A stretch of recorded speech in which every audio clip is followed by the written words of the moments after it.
नमस्कार मित्रों, स्वागत करता हूँ आपका हमारे JVNCIB मेड सिंपल के इस चैनल में। दोस्तों ये हमारा EBM one liner with MCQ series part number 19 है। तो ये हमारा क्रैश कोर्स का डे नंबर 19 है दोस्तों। और हम लोग आज हम लोग डिस्कस करेंगे क्रेडिट कंट्रोल एंड मॉनिटरिंग को। उसके अलावा और भी जो टॉपिक्स है रिहेबिलिटेशन, रिस्ट्रक्चरिंग, उसे भी हम लोग कवर करेंगे। तो मैं आपको एक एक पॉइंट वन लाइनर के फॉर्म में समझाऊंगा जो कि इंपॉर्टेंट पॉइंट्स है, और उस पर हम लोग MCQs भी करेंगे। चलिए दोस्तों शुरुआत करते हैं। आपके लिए मैं वीडियो को जूम कर देता हूँ कि आपको क्लियरली दिखे क्या क्या पॉइंट लिखा गया है। सबसे पहले दोस्तों बताया जा रहा है क्रेडिट कंट्रोल मॉनिटरिंग के बारे में कि लोन पे ध्यान रखना, लोन पे नज़र बनाए रखना, ताकि ये श्योर करे कि उसको प्रॉपरली यूज किया जा रहा है और टाइमली पे बैक किया जा रहा है। ये होता है हमारा क्रेडिट कंट्रोल मॉनिटरिंग। मॉनिटरिंग का मतलब क्या होता है? ये श्योर करना कि बोरोवर लोन को सही चीज़ के लिए यूज कर रहे हैं और उनके साथ टच में है। जैसे कंपनी के फाइनेंशियल स्टेटमेंट को आप देख रहे हैं, उनके इन्वेंट्री को देख रहे हैं, उनके बिजनेस को विजिट कर रहे हैं और मंथली ऑपरेशनल डेटा को आप रिव्यू कर रहे हैं। फॉलोअप ये होता है हमारा मॉनिटरिंग। ठीक है, तो यहाँ पे देखिए ना और क्या क्या पॉइंट लिखा हुआ है मॉनिटरिंग में, कि जैसे कुछ की टूल्स होते हैं मॉनिटरिंग के, जैसे कि आप देख सकते हैं balance sheet, stock statement, unit visit, monthly select operation data, MSOD का फुल फॉर्म होता है, progress report, PIPR for term loan. Follow up का मतलब क्या होता है कि आप बोरोवर के साथ चेक इन कर रहे हैं after giving them the loan.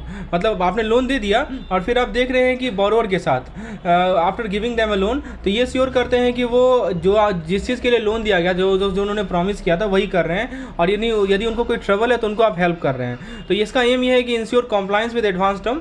जैसे प्रोसेस में आपको बताता हूँ, आप बिजनेस को विजिट किए, उन्हें रिमाइंड किए कि जो नेसेसरी इन्फॉर्मेशन है वो सबमिट करो, ये श्योर किए कि वो टाइमली रिपे कर रहे हैं, इंश्योर किए कि वो agreed upon terms and condition को फॉलो कर रहे हैं। ठीक है, तो ये हमारा फॉलोअप हो गया। तो नेक्स्ट हमारा है OD और OCC लिमिट। तो OD और OCC लिमिट का क्या मतलब होता है कि कितना एक बोरोवर एक साल में बोरो कर सकता है, तो उसे लिमिट को रिन्यू करना है, राइट, या नहीं तो पे बैक करना है। जैसे इमेजिन कीजिए कि आपके पास एक क्रेडिट कार्ड है, उसका लिमिट है $5000 एक साल का। तो आप यदि उसको यूज करना चाहते हैं एक साल के बाद भी, तो आपको क्रेडिट कार्ड कंपनी को बोलना पड़ेगा कि आपको अलाउ करें कि ज़्यादा से ज़्यादा पैसा बोरो करने के लिए, और आप वापस उसे पे बैक करेंगे, जैसा कि जो कि ऑलरेडी उन्होंने आपने जो उधार ले चुका है वो आप पेमेंट कर देंगे और मुझे पैसा लेने दो। तो यही होता है लिमिट। उससे यही कह रहा है कि OD और OCC limit typically tenable for a year and borrower advise to submit renewable application. कम से कम ड्यू डेट से 2 महीना पहले आप रिन्यूएबल एप्लीकेशन सबमिट कर लीजिए। यदि इंटरेस्टेड नहीं है तो या तो आप फुल लायबिलिटी को क्लियर कीजिए। ये पॉइंट है। कुछ क्वेश्चन कर लिया जाए। प्राइमरी फोकस क्या है क्रेडिट कंट्रोल एंड मॉनिटरिंग का लोन रिव्यू मैकेनिज्म में? Timely review of advance, ensuring proper end use of fund, both A and B, none of that. Obviously दोनों होगा, क्योंकि आप ये भी चाहेंगे कि आपका एडवांस टाइमली रिकवरी हो, और आप ये भी चाहेंगे कि आपका ये फंड का प्रॉपर एंड यूज हो। नेक्स्ट क्वेश्चन है कि monitoring in the loan review mechanism का इम्पेसिस कहाँ पे होता है? Timely recovery, close contact with borrower, proper control over borrower operation for fund end use. Yes, option C is the correct answer. Next question है कि जो follow up process होता है वो लोन रिव्यू मैकेनिज्म में कब स्टार्ट होता है? इससे पहले कि बोरोवर सिलेक्शन से पहले, लोन डिसबर्समेंट के बाद, डिसबर्समेंट स्टेज के दौरान, नन ऑफ द अबव। तो दोस्तों ये जो फॉलोअप प्रोसेस होता है ये कब स्टार्ट होता है लोन रिव्यू मैकेनिज्म में? सो देखिए, बताइए बोरोवर सिलेक्शन पहले होगा या लोन डिसबर्समेंट के बाद होगा? देखिए सबसे पहले याद रखिएगा कि लोन डिसबर्समेंट के बाद हमें फॉलो, ऑब्वियस सी बात है, जब आप लोन डिसबर्स करेंगे तभी तो आप फॉलोअप करेंगे। नेक्स्ट है कि दोस्तों जो हमारा OD और OCC लिमिट होता है वो टिपिकली टेनेबल होता है कितने बार? 6 महीना में, 2 साल में, 1 साल में, या नन ऑफ द अबव? सही जवाब है इसका 1 साल। So there are typically tenable 1 year. Option C is the correct answer. अब दोस्तों हम लोग बात करते हैं क्रेडिट ऑडिट की। Let's talk about the credit audit. इसको समझिए, बहुत इंपॉर्टेंट पार्ट है। क्रेडिट ऑडिट क्या होता है? अच्छा, इसमें एक दोस्तों एक चीज़ मैं छोड़ दिया हूँ, यहाँ पे मैं आपको रिकॉल करवा देता हूँ। यहाँ पे आप एक टर्म देखेंगे मंथली विजिट। ठीक है, तो मंथली स्टॉक स्टेटमेंट का आप यहाँ देख सकते हैं लिखा हुआ है। इसका क्या मतलब होता है कि रेगुलर रिपोर्ट होता है जो कि बताता है कि बिजनेस कितना उधार ली है, हाँ, और कितना खुद का है। जैसे मान लीजिए कि आपका एक स्टोर है, तो एक मंथली स्टॉक स्टेटमेंट में से डिटेल लिखा रहेगा कि कितना इन्वेंट्री आपके पास है, कितना पैसा आपने सप्लायर से लिया है, और कितना कितना आपका कस्टमर आपसे उधार लिया है। वो सब कुछ लिखा रहता है हमारा मंथली स्टॉक स्टेटमेंट में। और एक और टर्म आप देखेंगे प्रोग्रेस रिपोर्ट। ठीक है, यहाँ देखिए लिखा है ना प्रोग्रेस रिपोर्ट। प्रोग्रेस रिपोर्ट क्या होता है मैं समझा देता हूँ। देखिए प्रोग्रेस रिपोर्ट में अपडेट होता है कि बिजनेस कैसे कर रही है जब इसने बैंक से गारंटी लिया हो। जैसे मान लीजिए कोई कंस्ट्रक्शन कंपनी है, वो गारंटी करती है कि हम एक प्रोजेक्ट को फिनिश कर देंगे, तो बैंक जो है प्रोग्रेस रिपोर्ट के बारे में मांगती है, पूछती है, ताकि इंश्योर कर सके कि प्रोजेक्ट जो है ऑन ट्रैक रहे।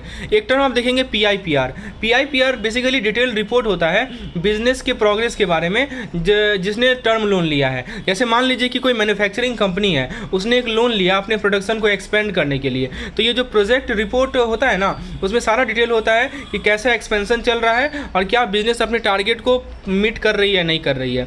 ये सब चीज़ समझ में आ गया आपको। चलिए, तो हम लोग कुछ क्वेश्चन अभी कर रहे थे।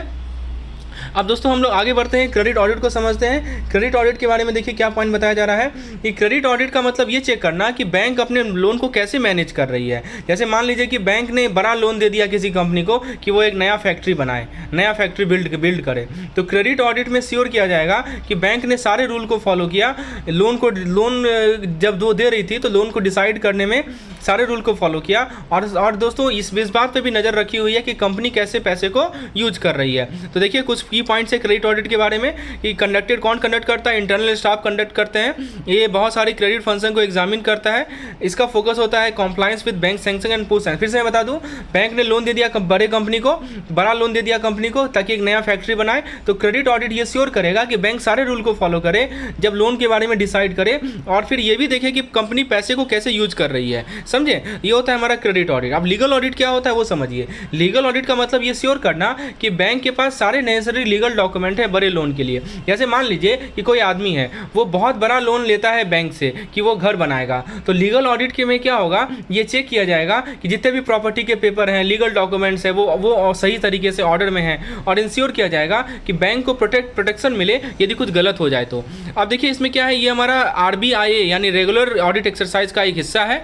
ठीक है, तो subsequent legal audit occur every 3 year from the date of the first disbursement, और लीगल ऑडिट हर एक 3 साल में होगा, first pre disbursement legal audit के बाद। मतलब पहला जो डिस्बर्समेंट से पहले जो लीगल ऑडिट होता है उसके हर एक 3 साल बाद ये लीगल ऑडिट कंटिन्यू होगा।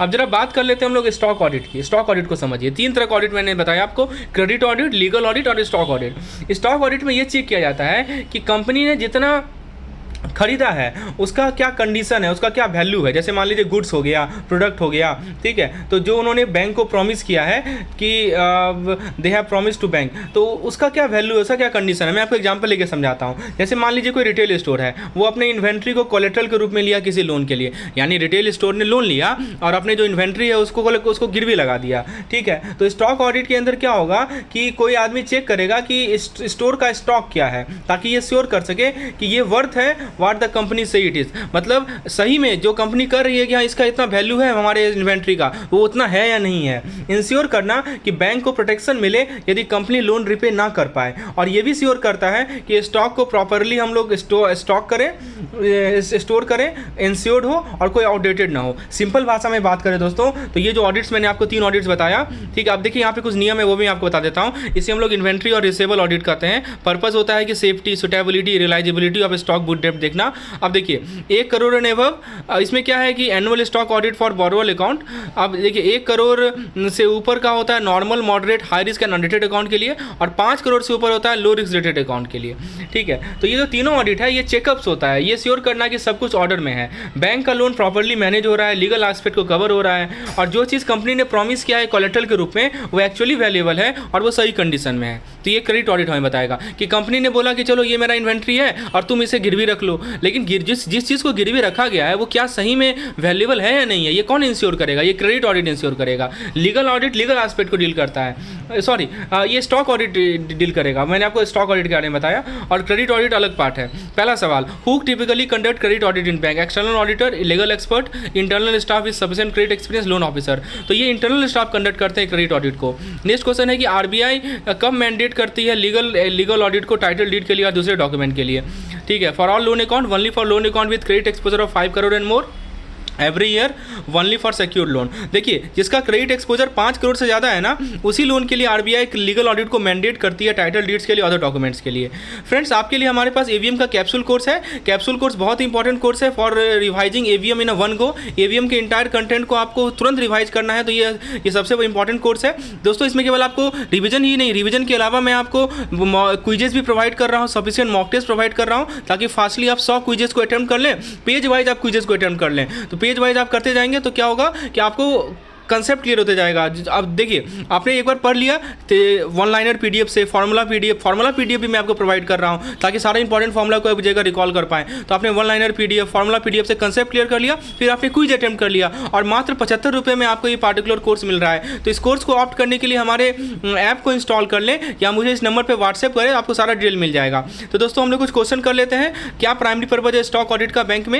एम्प्लॉय परफॉर्मेंस को एसेस करना, मार्केटिंग स्ट्रेटजी इवैल्यूएट करना। देखिए, अभी मैंने आपको बताया कि स्टॉक ऑडिट का पर्पज ये है कि हमारा जो स्टॉक है वो सही में वैल्यूएबल है या नहीं है, कि हमारा जो स्टॉक है वो सेफ्टी, वो सुटेबल है या नहीं है, रियलाइजेबल है या नहीं है, और बुक डेप्थ जो है कोलेटरल ग्रुप में एक्सेप्टेबल है या नहीं है। तो ये एसेस करना, ये हमारा स्टॉक ऑडिट का मेन फंक्शन होता है। अब दोस्तों बाकी के कंटेंट के लिए हमारे क्रैश कोर्स में इन्वॉल्व हो जाइए, आपको मैं एक एक चीज़ समझा दूंगा जिस तरह से मैं एग्जाम्पल लेके समझाता हूँ। तो ये था हमारा आज का लेसन। धन्यवाद।